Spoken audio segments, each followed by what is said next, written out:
Welcome to the Inspired Evolution, and it is such a treat here today because I've got with me Mason Taylor. How are you, brother? I'm awesome, bro. I'm loving your high vibes. Such a treat to have you here today, brother. I'm on high vibes because I'm excited to share your wisdom with the tribe, with everyone here today. So thank you for making the time. And for those tuning in for the first time, Mason is a health educator. He's the host of the Mason Taylor Show podcast. Love the podcast. Even love the intro music by Oka to your podcast, bro. Love everything that you do. He's a passionate tonic herbalist and the founder of Australia's leading tonic herb company, SuperFeast. Mason is dedicated to teaching people of all walks of life how to embrace and benefit from the healing forces of nature as they create a unique and dynamic health philosophy. A long and happy life is the core intention of this all. Mason also brings a refreshing and cheeky sense of humor to his talks, his podcast, his life, because longevity relies on a good belly laugh. Sure does. Such a treat to have you here today, bro. I was going to ask you, what's your favorite joke? But then so many just sitting on top of the head. It's so funny with jokes because I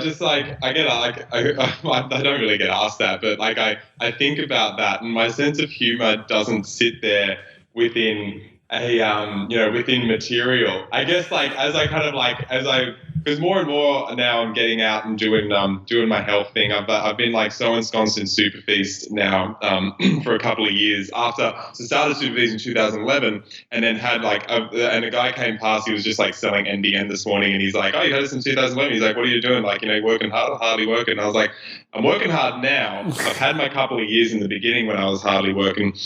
And so that's how I work. I mean, now I've been in SuperFeast quite hard the last couple of years, working at, getting into those, really feeling that, I guess not a calling or anything like that, or just feeling the real, how practical and beautiful it's going to be to get Australia and as many people as possible on these medicinal mushrooms and tonic herbs, and doing it while really bringing some nice grounded long-term intent in terms of education when it comes to tonic herbalism, and not get really helping people get out of these infatuation vibes when a new product hits and it's trending its fucking ass off, and Tim Ferriss is on it and Joe Rogan has world-class mycologists with his mushroom hat at the Joe Rogan show, and so all of a sudden the internet overlords have given everyone permission to take medicinal mushrooms, and then Whole Foods are going on and saying that it's the absolute trend of 2018, so everyone's like, and it's gotten onto it. It's different from back in 2012. We're talking about it. I'm like, reishi mushroom, it's amazing. You get it gets into the bone marrow, tones bone marrow, gets white blood cell count up, toning cardiovascular tissue. So in terms of that, cardiovascular health, it's like marathon in a herb. In terms in a mushroom, red platelet forming, intense immune upgrades all round. It's a Shen tonic, brings anxiety down. Just take that mushroom, put it into your coffee. You can just take it like that. At that point back then, people were throwing up in their mouths a little bit. And then I'm like, no thanks. And I'm like, they're like, I'll just go and have my acai bowl. Thank you. It's delicious. They're using golden circle apple juice to sweeten it, and free bananas, and it's an antioxidant, anti-aging berry. And I'm like, okay, cool. So that's one of my favorite jokes at the moment. Is to go around and now it's a little bit different, where it's it's hitting, everyone's getting onto these mushies, and it's very important at this time to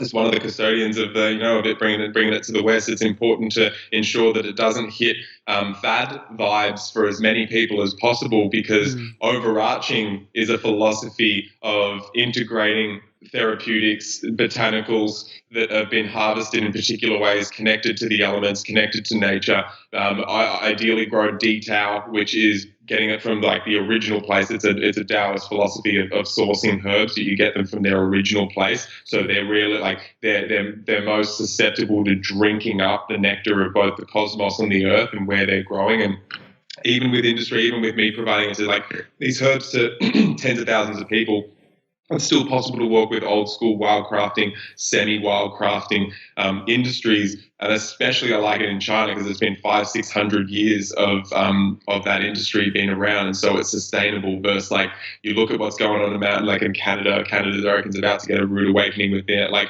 just how much wildcrafting of shaga is going on there, and they'll realize that they're not leaving the environment as healthy as they found it. Not the people that are kind of like front running. They like a lot of people have got really beautiful wildcrafting like shaga businesses there, and like say in through Scandinavia and in Canada. It's not that like they really, a lot of them really, the real early adopters have been doing it for a few years. They get it. They know how not to like just take too much mushroom or herb from the environment. But then it's like, it's the people, it's the opportunists that come in late and just like, wow, I feel this calling to share medicinal mushrooms with the world. And look at, I'm going to go get it wild because that's the best, the quality, and it's free and rah, rah, rah. And then they don't understand this like real, this mature perception of what it takes to leave the earth or the environment better than you found it, and make sure that you're actually circulating where you're getting your crop from.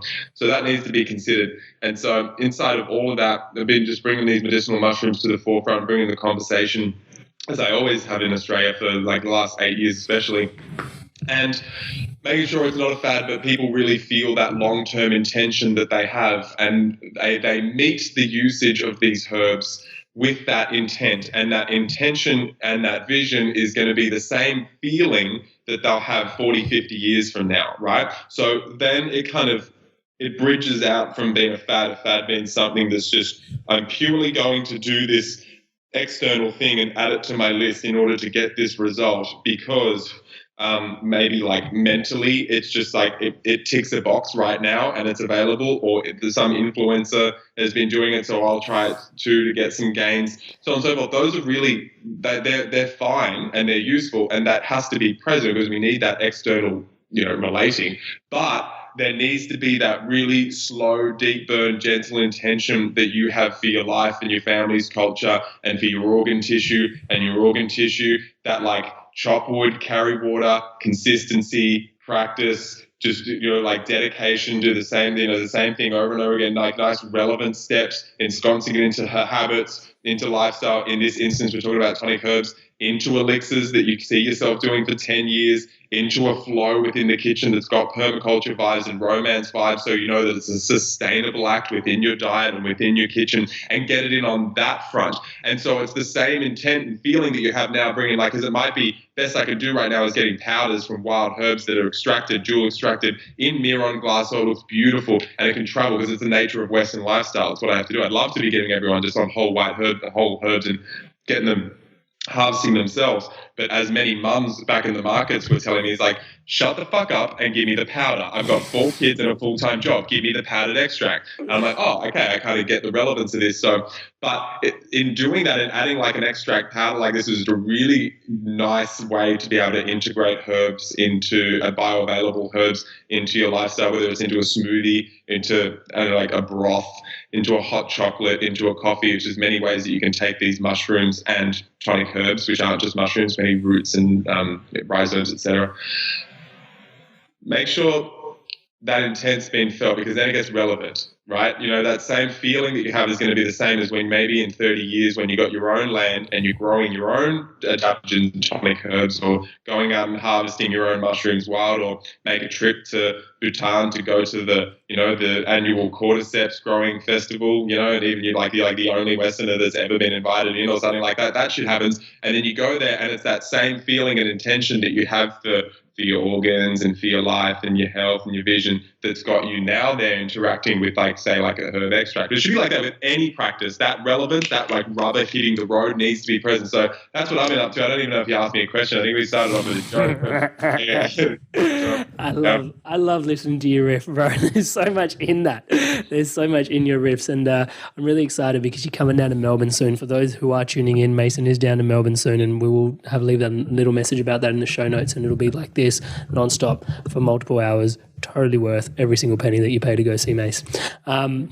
Just on that, in the conversation, you talked about a lot of things. I think on a superficial level, the place I'd like to start is, why do you think there's this craze now around medicinal mushrooms? Because I think we met 5 years ago. I think it was about 2013, and I've been on this journey. And the thing that you reflected in that was really potent. My relationship with my kitchen has forever evolved since that meeting in 5 years ago, for 5 years there's been tea brewing in my kitchen every day non-stop. Every morning there's a tonic, and I attribute that solely and purely to your blessings, and it's completely revolutionized my health. If I may go on a bit of a journey and just reflect, that is, I used to get sick while I was studying for exams every exam period, and then one exam period I stopped and I took Inner Health Plus before I got sick, probiotics, and I didn't get sick, and I was like, oh my God, I can totally get proactive about this. But not having my own antibodies doesn't sound like a great idea if I just keep putting in this outside solution. At the time I was this gym junkie, like doing everything the muscle mags told me to do, and I looked great in a t-shirt, but like I looked fit but not healthy. And that was this clear good distinction when I met you. And since that journey, it's been this, like, I've just been watching this roller coaster ride, as like you've just alluded to as well. It's like now, there's all these companies that are like medicinal mushrooms, and there is this avid craze at the moment. And you mentioned like the idea of fad vibes. The more and more you tune into this, these are ancient remedies, ancient healing systems. What do you think it is that's brought them to the fore as this fad at the moment? Yeah, first of all, it's kind of funny. And it's not like I don't think it's going to become a fad because they're so effective. I think that it is trending, and we're right the way of a trend. And what I'm more like alluding to is just to make sure it doesn't become like another thing that sits in the back of people's cupboards, because there's way bigger of an opportunity here when we're talking about people maybe possibly getting for the first time herbs into their life. And I got to remember that I live in my little bubble, and with yourself, it's like this world we live in. It's like everyone's like, aware of herbs and plants and all these kinds of things and interacting with them. But a lot of people are kind of finding out about these things and getting off like, a multivitamin or, synthetic mineral complexes and this kind of stuff. And or even just like doing like superfood powders and being like, really hoping that that's going to come there and bring them the deep immunological medicine, which is, these things all have their place. I'm not poo-pooing them. But right now we've got people getting onto plant botanicals and therapeutics that, if I've got anything to do with it, they're having a full spectrum extract of that herb, not an isolate and not standardized to contain one particular thing, like 30% polysaccharides. And like, yeah, all right, what fucking type of polysaccharides? And then polysaccharides because you grew it on a rice like oat medium, or is it just like, is it the beta glucans because you grew it on wood? And so we don't talk about that again. I'm like a big fan of getting your herbs and your mushrooms, particularly, grown on wood, not on grain. But the opportunity is so huge for those folks, because people who are into health, they kind of like, they can feel it. They're getting that it's going to take a lot more than just a particular diet for a year, or adding another supplement in, and maybe this supplement's going to be it. And I kind of exaggerate a little bit, but some people think exactly that way. But we all know the vibe of having that. Oh gosh, that herb sounds so good. This thing sounds so good. Maybe if I add that in, maybe I'll stop being so tired. And that's not a bad intention as well, because we need to interact. We need to keep on taking steps. Ideally, we're embodying and integrating those steps as we go along. But right now, these herbs are so effective, and it's one of the first times you're getting very therapeutic medicine into a diet, which can be taken for granted if you're living in a small-scale village, living off the land, grazing off the land, or hunter-gatherer. What's present there is herbs and tonic herbs and mushrooms and these medicinals and this deep immunological medicine, these deep compounds that are what we call adaptogenic, these compounds that are very, very medicinal in the sense that they're very yin and nourishing to organ tissue, in the sense that it helps that tissue restore itself in its function and capacity. These fall in, these are herbs that carry an energetic, that they're not just bringing macro, micronutrients and foods in general, like wild, like you see, if you go wild foraging, you kind of see this crossover of like a food and a medicinal, but generally like, just eating an organic lifestyle, which I do, I like, it's like, you're not really going to find too much deep immune medicine. You're going to feed, you're going to be feeding your cells and doing lots of beautiful stuff as well. But the different kettle of fish when we talk about like medicinal mushrooms and tonic herbs, and they're so effective and people are getting onto it for the first time and really feeling, especially if you're in the health scene, people feeling great. I'm ready to do something long term. And this is something that connects me to a story. It connects me to a herbal tradition. It connects me to the land. I can start now taking Chinese herbs and just start, like that same intention is going to lead me down to, say, here really tuning into what the adaptogens and the tonics are here in this land. There's like something to go down, a path to go down with them. And at the same time, for people that aren't into health and are all of a sudden, Women's Day kind of vibes, like our lion's mane was featured in Women's Day next to Gwyneth Paltrow. Everyone thinks that, like, oh my gosh, Gwyneth Paltrow takes your lion's mane. I'm like, hey, you guys want to think that? Because Women's Day put our lion's mane on Gwyneth Paltrow's head. You go and think it. It worked for us. But, there's kind of like a big, that big portion of the bell curve, getting awareness of them now. And I want to make sure in that, especially that's the scene, that it doesn't just become another thing that sits in the cupboard and people, forget, what's the intention of this? What does this do again? Because in the beginning, that's what it's like. We might live in a bubble, but I'm back full empathy for that. So I'm just traveling around at the moment, just educating around the pure intention behind these herbs, practically what they can do in the body and do for the immune system with long-term usage, so that when people go home with their jar, and maybe it's a week later and they remember it's there, they can, there's some feeling behind, there's a feeling there, there's something there. Go like, I remember, I get a sense, and then they can read the label and go, that's right, it does this. But there's a sense there. And so in that sense, it comes from being a fad to being ideally integrated into a lifestyle. With long-term use, as well as the point, I've got a complaint, I've got a pain point, which is my immune system's fucked, or I'm exhausted. And that's fair enough, because sometimes if you've got hardcore symptoms, you need to be matching those symptoms. Now, our tonic herbs aren't necessarily there to be therapy for symptoms. We just don't, I'm not a practitioner, don't want to be a practitioner yet. So, however, these herbs can be used and are used by practitioners and in therapeutic protocols. But that's not the good thing about them, why they're effective, is because something like I'm exhausted and you get onto Jing herbs or the Jing blend, and you can take those steps away from exhaustion, ideally feeling the process within your organ system, which is very practical. It's like the difference, when people just feel like I'm feeling really burnt out, it's like I'm feeling, and you just you feel susceptible to illness when you've been burning it at both ends, and you feel vulnerable. You can just feel it. Vulnerable is a good word for it.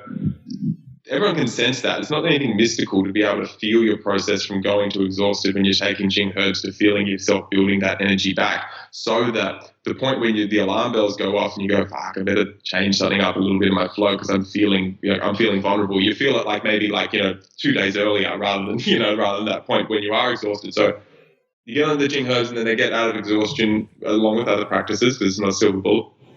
And then you keep on taking them.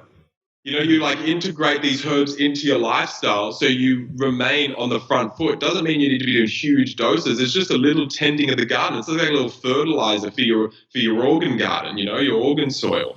Just a little bit, not too much. Don't give the plants too much water, just that nice little bit, and as much as they need to keep them topped up. Same with everything, same with exercise, same with these herbs. So I think that's why they're effective, because it goes beyond the symptom and just responding to a symptom. Everyone's in this loop. All right, I'll do this for exhaustion. Okay, it's treating this exhausted state, and then I get out of that, but then there's no bridge over towards being on the front foot and something helping me stay on, just gently on that front foot. And so the cycle begins again. You go to the next fad, find the next thing, or just smash 10 coffees a day to get you through it. Same happens with the mushrooms, with immunological dysfunction. You spend a year maybe hitting the mushrooms, get rid of that dysfunction, and then get in the front foot and hopefully then integrate them into a lifestyle where you can perceive what's going to work for your immune system and what's going to work against it. And you're going to be working on that lifestyle, just doing the investigative work and building a sustainable lifestyle for the rest of your life, as always. So don't think that I'm holding up any carrot here to say that you're going to arrive anywhere, because you won't. Carrot's the absolute hologram. And the other practical reasons I think they're trending, they're good for the gut, and people are realizing it, and people's guts are fucked. Especially from the fact that they hit receptors within the gut and lift the non-bacterial based immunity within the gut. So we're talking immune cell. And so that's important, because when you've got fungal conditions and it's going through the epithelial cells, like the walling of the GI, the gastrointestinal tract, it's hard to get it out, as well as viral infection down there through the gut, and bad bacterium as well. It's good to have your immune system on side eliminating that. Same time, prebiotics for our bacteria, which food for the bacterium, for our microbiome, it's going to help bring a little bit more balance. They are working long-term on our constitutional immune system. It seems like there are immune receptors on immune cells and within immune tissue that is perfectly designed for the beta-glucans within medicinal mushrooms. Exactly. It's kind of the same with the, cannabinoids, endocannabinoid system. So everyone's going, wow, okay, so cannabis, like there are receptors for the alkaloids within cannabis. That's why it's been quite effective. It's like no brainer. Like it's the same with medicinal mushrooms. And so people are starting to clue onto that and feel amazing when they get onto them. Like some people feel fucking amazing when they get on them. They're like tweaking. Mine was like more of a gentle, oh yeah, and I'm feeling pretty good, because there are other things that can hit those receptors. It's just nothing quite does it like the beta glucans in medicinal mushrooms, it seems. It's like perfect. As you said, bang. Like it's just in. And that does a whole lot of the body. I'll wrap it up, because we can just go on forever about this, but especially in bringing unity between the inner and outer immune system, bringing connection between that surface immunity and that deep immunity, and basically bringing conversation just means we can move away from more and more from these flabby white bread immune systems of the West, where we're just like, we get stupid and confused by something like influenza every year to the point where it's a pandemic, and there's like tens of thousands of cases of people dying every year from this virus. It just keeps on evolving and proliferating.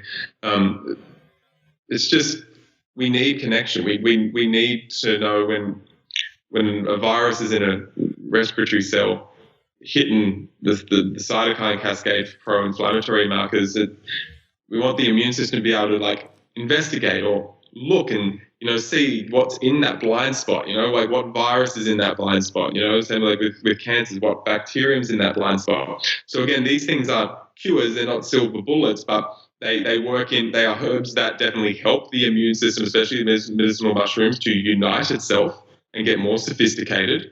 And that's been proven empirically. Just go to PubMed or Google Scholar and type in medicinal mushrooms cancer, reishi tumor, reishi cardiovascular health, lion's mane, Alzheimer's, lion's mane, neurological regeneration, so on and so forth. Chaga, tumors, like chaga, pineal gland, reishi, hormones, like reishi, white blood cells, turkey tail, T cells, go on and on. You'll find a lot of data there, because the West is catching up with this data, because the Eastern science didn't really, it was good, like it wasn't quite in the, as much in the frontal lobe as the West, or wasn't as meticulous. It was quite anecdotal. That not to say that the wisdom, like the thousands of years of anecdotal data, that's not, that's deep. That's like, there's very, like, it's just, they're attempts to, really really do like a placebo. They're not doing any placebos in these testing to kind of like measure the markers or anything like that. But in terms of measuring energetics over generations, that's definitely be done hardcore. The other thing that the medicinal mushrooms are getting and doing is lifting up non-antibody based immune action. And so again, just a beautiful sovereign immunity that you're working on and developing. And so weaving those mushies in that sense, just big time, man. That's why it's like they're effective. That's why they're working. They're fucking effective, especially if you've got like a nice, if you've got some serious symptoms in the beginning, you might, like, if you're using powder, like a SuperFeast powder, you might dose up and get up to like, start with a quarter teaspoon and just get yourself up to like 2 heat teaspoons a day. If you're dealing with a symptom, you need like a therapeutic dose. And then you just sit, like long-term maintenance, you sit on your like half teaspoon or your teaspoon a dose, like here or there, it's like, how much should I take a day? And I was like, well, eventually it's going to be like, like grapes, like, Amrit, how many grapes did you have today? Do you have any red grapes today? No. Why? Are red grapes not good anymore? Okay, well, but they are good. But if I have any red grapes, how many should I have? How many? It's like, oh, this is such an erroneous conversation. It's like, Follow your intuition. Eventually when we want to get to that point. And intuition, it's a bit ambiguous to say that in the beginning when this is something new. So you need a guide in the beginning, and I've just kind of laid it out. But eventually it does in a non-mystical way, it does get to that point. So, I mean, there's several reasons I think that the medicinal mushrooms are really starting the trend. We've got a very symbiotic relationship with, co-evolved with medicinal mushrooms 100%, there's 100% we've co-evolved, and so they're a part of us. I love that. And so that's the perfect segue into the question that I wanted to ask next, is all about connection. And so first, let's start with, what was your connection to I guess, I don't know which medicinal mushroom it started with, but your connection to, the only way I can really articulate this is to plants, because you've helped me connect to plants and the understanding of plants and that the depth of wisdom that comes through plants and herbs and tonics. So what was your, where did that kickstart for you? So in my early 20s, just before I started SuperFeast, I had some pretty chronic fungal conditions going on. So a bit of candida going on, coming out of my arms. I was quite exhausted, and I kind of realized that, as funny as it is to kind of say that, I'd had the symptoms for years, as well as being quite tired for years. I wouldn't say I was adrenally exhausted, because I've got empathy of that's if you're exhausted. If you're adrenally fatigued, that's you work for a whole day, and then you can't get up the next day. So I wasn't quite at that vibe. Yep. But I wasn't. But anyway, I was traveling and just kind of realized all these symptoms and was like, right, I'm going to dive into the deep end when I get back. So I got into the spring water, cleaned up my diet, started doing a lot of bit of fasting and restoring my gut with things like aloe vera and colostrum and so on and so forth, and cleaning my liver. And I was spending my last year at uni studying herbalism and longevity practices and what I was going to be able to do to really just get my health on point. And reishi mushroom just kept on coming up, and chaga mushroom kept on coming up. And so they're very they're quite reishi being quite yin and chaga being quite yang. It was just a nice combination for me at the time to start bringing in. And even though they are mushrooms in themselves, they were very effective at helping me overcome my fungal condition. It's a common misconception that you can't take medicinal mushrooms, if you have a candida infection. The guy that was talking about that was talking about culinary mushrooms, it's especially very dampening, ground mushrooms, not the tree ones that we're talking about that grow on trees. Yeah, very different energies. Very different. I love culinary mushrooms as well, 100% for personally. I actually got some organic oyster mushrooms just growing in the area here. They got to fry up in some butter tonight. Can't wait. And they're a medicinal mushroom as well. That's that's a crossover. There was a medicinal mushroom that's actually kind of nice and soft and that you can use within your culinary vibes. Anyway, digress. And so the connection to the plant. Of course, there can be a spiritual connection, and I felt I feel it. It's like when you take a herb long enough, you kind of integrate it into your its vibe into your DNA. And just kind of felt like a good my body's wow, I really I remember taking it for the first time, going wow, my body's really responding to this. It wasn't. I'm not so sensitive to herbs in the sense that kind of I'm oh my god, I have so much energy, or I can feel it I could feel it pulsing through me, but it's not this blow your head off kind of experience. It was just oh cool, wow, there's something going here. And so that was a nice sign for me, because I hadn't really even thought to connect to plants in that way, and get the energetics of it. What's the personality of that plant? And so that was cool. And then over a couple of months, my fungal condition just disappeared, especially probably because I wasn't trying to get rid of my fungal condition. I was more interested in what would just happen when I got my body really healthy. Curiosity. I was pretty curious. I didn't have an agenda. Or maybe at that time I had I was I'm going to be one of the healthiest people in the world, because that's what you say when you're in your early 20s. But But, ultimately I was just like, cool, curious, let's see. And I'm glad I spent years fanatically working on my health, but not so fanatically that I wasn't able to adapt and change. And so I've laid some pretty good foundations and just over the deep end, I got a lot of experiences, a lot of reference points from my time. But the medicinal mushroom connection, even though there's lots of, like lots of minerals, lots of vitamins, lots of beta-glucans and triterpenes and, like that chaga-betulinic acid, especially, and a lot of compounds are going in and helping, that chaga getting in. I could feel it. I was like, because I was doing a lot of fasting and meditating at the time. I was like, I didn't know what the compounds were, but I could feel it being in my cells, like around my genetics and helping protect on that level. And I'm just like, and all I could feel, I didn't know it was doing that. I just felt quite solid. I'm kind of like, I've just kind of filled in the gaps as I've learned what the herb did, especially in those first months. Yeah.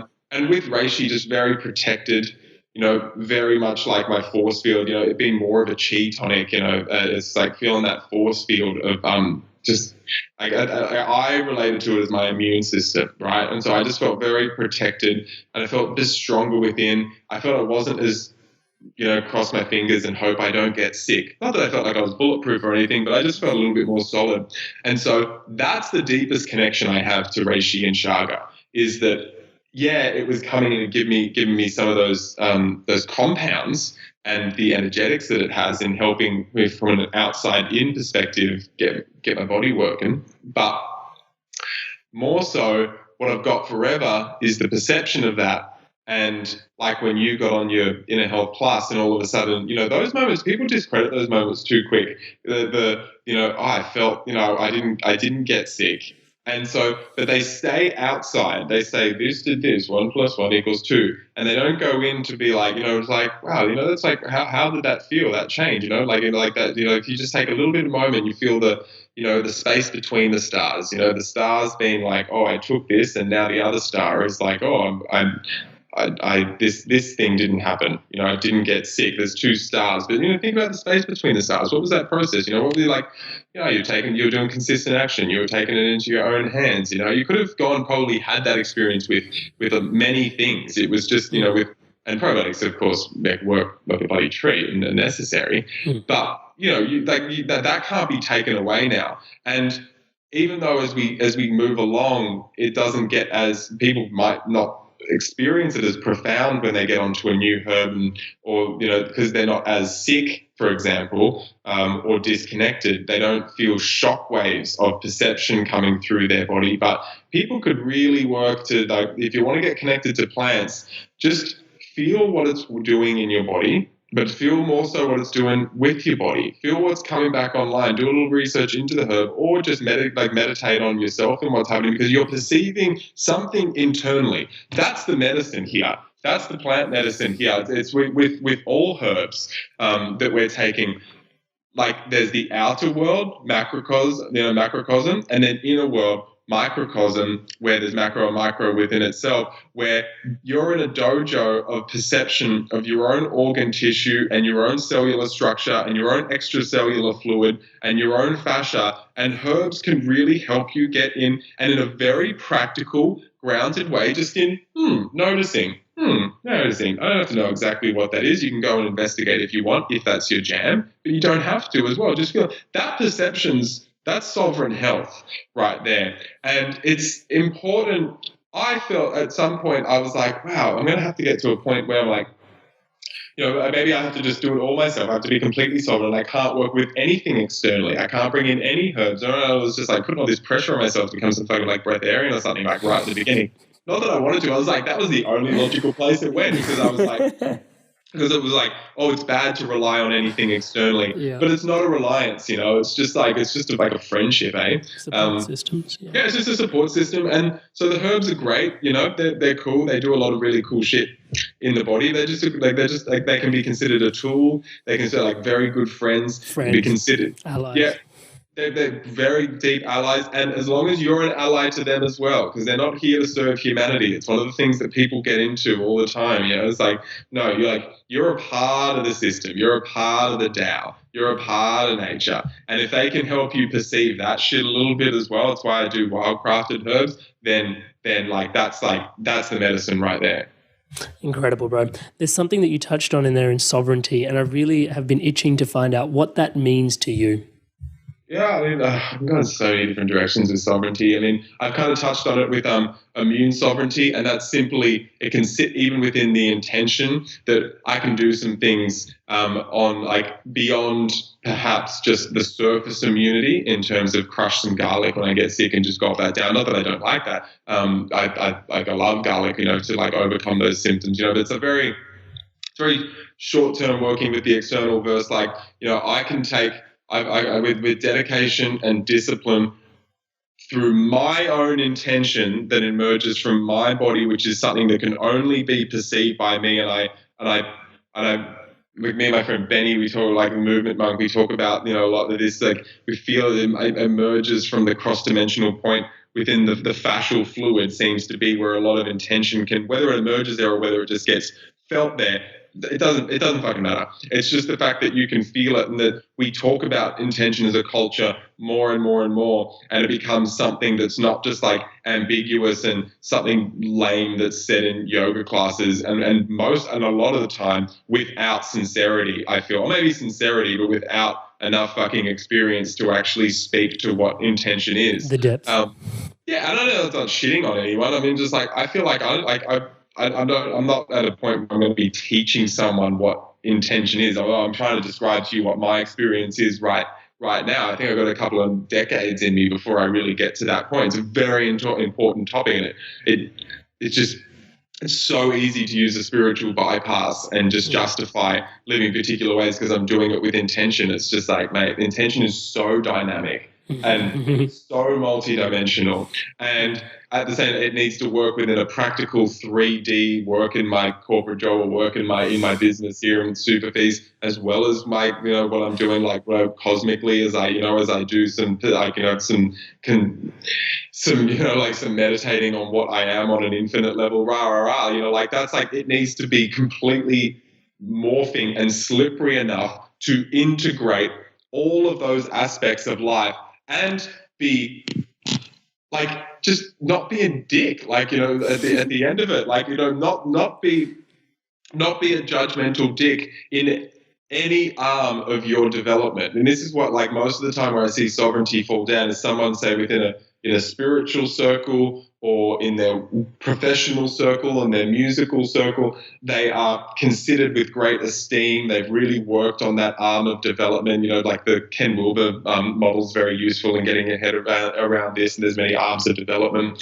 And they might be non-judgmental within those circles with those people within, because they've got like the eye shades on, and so their worldview is just like possibly a little bit narrow because they're overdeveloping that arm. And then they go into other arms or other parts of society, or go in within other types of people, or fanatics or whatever we want to call it, like who are living around the world, or parts of nature. And all of a sudden you do see the judgment come up because they don't have the desire to be slippery enough, or the desire to have empathy to actually get into that worldview of that person you're with and meet this person without just be like, whoa, like, what is judgment? There's so many different facets of judgment. There's judgment when I'm in this world and in that world. And, why am I different here than when I'm different with all the people that agree with what I'm saying? And how now can I work on my, that's sovereignty, because unless you've got that slipperiness, and I'm not saying I have this, I've got an ongoing intent. Well, I try to maintain an ongoing intent as a practice. I'll work on it for the rest of my life, at that keeping slippery and dynamic, and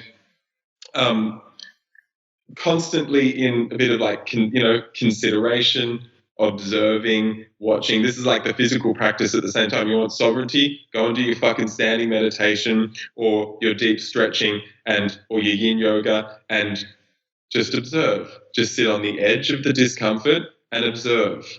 without judgment, and just observe and just feel that and just play in that space and work in that space. There you go. You're working with sovereignty right there, regardless of whether you still have the birth certificate straw man going on and you realize that the Australian government is a corporation listed over there in Washington, D.C., and the US government is a corporation, and that when your parents signed the birth certificate, that's your straw man. You are now a corporation, a dead corporation known as Mason Taylor, not the flesh and blood, and so I'm traded by our governments. Rah, rah, rah, rah.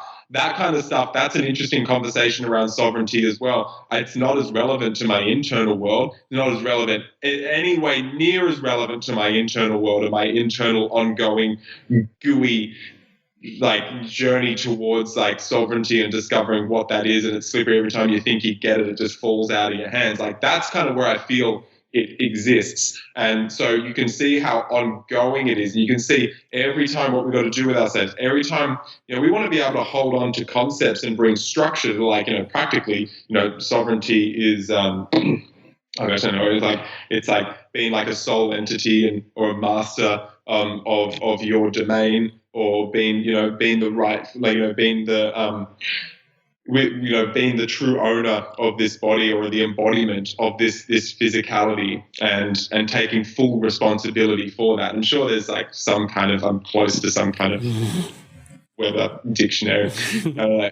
description. So it's good to get that practicality, but hold the practicality, and then at the same time as a practice for sovereignty, hold the chaos and the slipperiness, and realize that as soon as you fully wrap your head around what it is, and I'm a sovereign being, it's going to fall away, and you want it to fall away because you want to keep on going on that path of discovery. Yeah. But you want to make that, again, this is the thing with sovereignty. You got to be fucking responsible for the fact that your journey doesn't take you off on some, too far down the spiritual rabbit hole that you burn bridges that maybe for your lifetime it's not going to be sustainable for you to be burning bridges, whether it's family bridges. Think 50 years down the track, is this a sustainable place for me to be?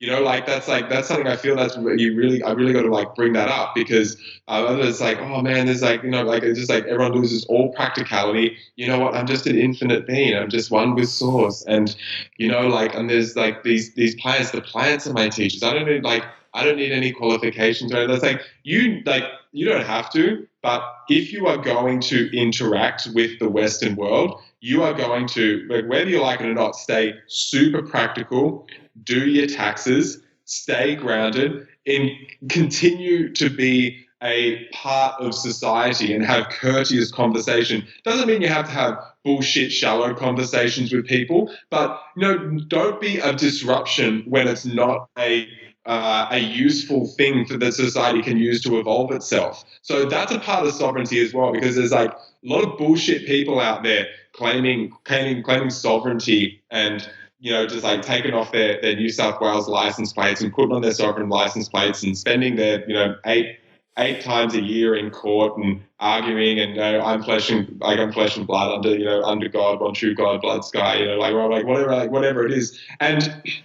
yet are so in the face and judgmental of society, and don't have enough empathy to see beyond the fact that these people are fucking stupid if they don't go down the path that I'm going down. Why don't they realize this? And same can be said for spiritual things. Anything can be said for anyone too deep in their own dogma, in their own way of doing things. They need to get the fuck over themselves, and they can need to just start developing more wisdom, which wisdom is gooey, wisdom is non-judgmental, wisdom is minding your own bloody business, and then having enough, perception of the environment around you when it's appropriate to share with potency, and ideally a smile on your face, and occasionally, taking a big stand, but not losing your identity in the fact that I'm a fighter and I need to take a stand against that evil. A little bit of that, I absolutely love it. But then again, you lose your sovereignty once you fucking start over-identifying with that world, right? It just strips you externally, and then it's just external actions that you feel define you, and then you end up tapping out your kidneys and your adrenals because you're an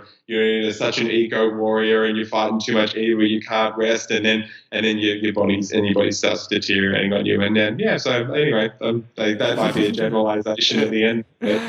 I did want to have a really deep chat around alchemy, but I'm aware that you've got to jet as well, so we'll save that for the next podcast. But I'll tune in with you around culture.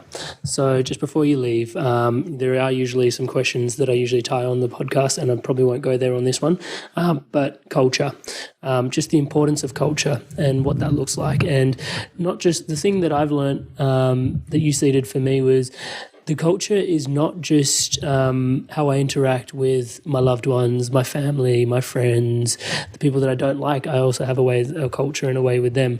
But fundamentally, myself and the culture that I brew within myself. Can we have a chat about that? Yeah, I think you hit it there. I mean, it's a really interesting time where generally, I know we've talked about you having a completely different diet to your parents, and everyone pretty much does. And so culture isn't implied and directly passed down. So a lot of the time we're in a bit of a melting pot and creating our own cultures for ourselves. And people can use whatever words, but, a collection of beliefs and values and habits and so on and so forth. And that brings forth the culture of your person. And if people think, the culture needs to be like multiple people to be culture, I just like to remind them that there's trillions of cells, and the cells need a culture as well. That's you and yourself. But in your household culture, and I like to focus on that. I like to focus on family culture personally, because it can get a little bit more complicated and complex in a good way when you break out into groups. But especially with health, coming back to the heart of the house in the kitchen, I feel like it's a very important one for us to start brewing that culture internally. Now, that culture, generally something, there seems to be a couple of things that when we think about culture, when we think about a successful culture, I guess I should say, or, one that we're really, desiring or admiring, there seems to be space for human connection and laughter, and possibly, there's music, and there's food, and rah, rah, rah. And so, first of all, in the health scene, we can get a little bit too cerebral and right, I can do this, can't do this, and I've been hardcore into the health vibes, as you have, and flown a little bit too close to that health sun and realized, wow, this is fucking boring. That was my thing. Whereas a lot of other people are maybe, whether they're, I don't know, they're on hardcore paleo, and they get to the point where they're just man, I'm really screwing myself up here with eating all this meat, or they're vegan and they're man, I'm depleted and I don't have any sex hormones because I've been hardcore vegan for a couple of years. Whatever it is, whatever the thing that kind of gets you going, cool, I've kind of getting the mental, moral vibes of what it is that is health, and starting to understand that and really investigate it and research it and have data. And yes, that makes sense. That makes so much sense. That's good. We need to embody that. Then bringing the heart forth in letting that heart brain have its say in determining your culture. I mean, that really starts interacting in the kitchen and bringing more romance to the way that you eat. And that romance is its connection to the food, connection to the alchemy. We're talking about alchemy. I mean, just get into the kitchen and you just spend your life there in your kitchen, whether it's with teas and making your tonics or making dishes. I mean, my partner's away for 3 weeks and I'm here, me and the baby, and I'm getting into the alchemy more so than ever. And I'm loving it, I'm just into the kitchen, doing how to create a sustainable flow in the kitchen so there's carryover of meals. And so you can do one big dish and it's got a lot of bang for its buck, but it's dynamic enough that you're not eating the same thing to keep that spice alive. That's all that's all dance and romance and finding ways there to incorporate herbs or whatever, broths or local produce, asking more for more about where does that produce come from, what kind of water are the animals drinking, are you vaccinating the animals, how are they slaughtered on site or off site, or growing your own herbs, how are they grown? Are there any companion? Like, what's the, you got any photos of your farm? Like, these are just examples of bringing more romance and connection, which I feel breeds culture more than anything within a household and within our personal, especially within our personal diet, especially when we're striving for ultimate health, because it gets sustainable at this point. Stay in the mind too long, probably not going to see too many people doing one hardcore. You see the fanatics can, but more than 5 years, you won't see someone just like hardcore morally on one fatty diet. Most of the time, some maturity and some further integration of aspects of our body and archetypes within us, heart being one of them, the romantic, the one that wants connection, the one that wants aromatics kicking through the kitchen and then wants to share that with others and ensure that you keep that fire burning for the next 20, 30 years in your household kitchen. Like, how are you going to do that? Huh? What are you going to, like, how, like, think about that. Don't just tick the boxes now. Like, how are you going to do this for the next couple of decades? And what are your kids going to do? What are your neighbors going to, like, see, like, and get influenced by? Like, these are the kinds of things that I see is really important when considering culture. Brilliant, brother. I will let you go. Just before you do, if we could recommend a book to the audience. I know books, someone else's wisdom is really, I know a lot of your message is about tuning in to oneself, but a book that may support someone on their journey on this journey, what would you recommend? Just one. Yeah, cool. In terms of like relevant to what we've been talking about, I mean, Stephen Buhner's books, I think I'm hard to go past them, especially when we're talking about herbs and scientifically what they can do for our body, but then bringing a little bit of earth poetry to hear the story of those herbs. Secret Teachings of Plants. The Lost Language of Plants is probably like one that I'd recommend. And probably Secret Teachings as well by Stephen Buhner.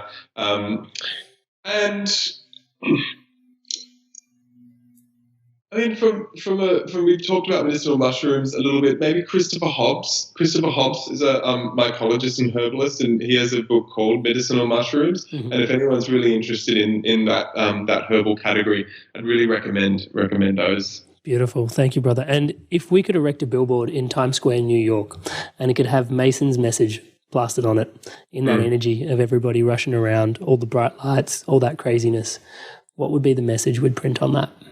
I don't know. I can't think. I'm like, this is where I'd be like tempted to go for a joke. I don't know. The first thing that came to my head is just writing like, who farted?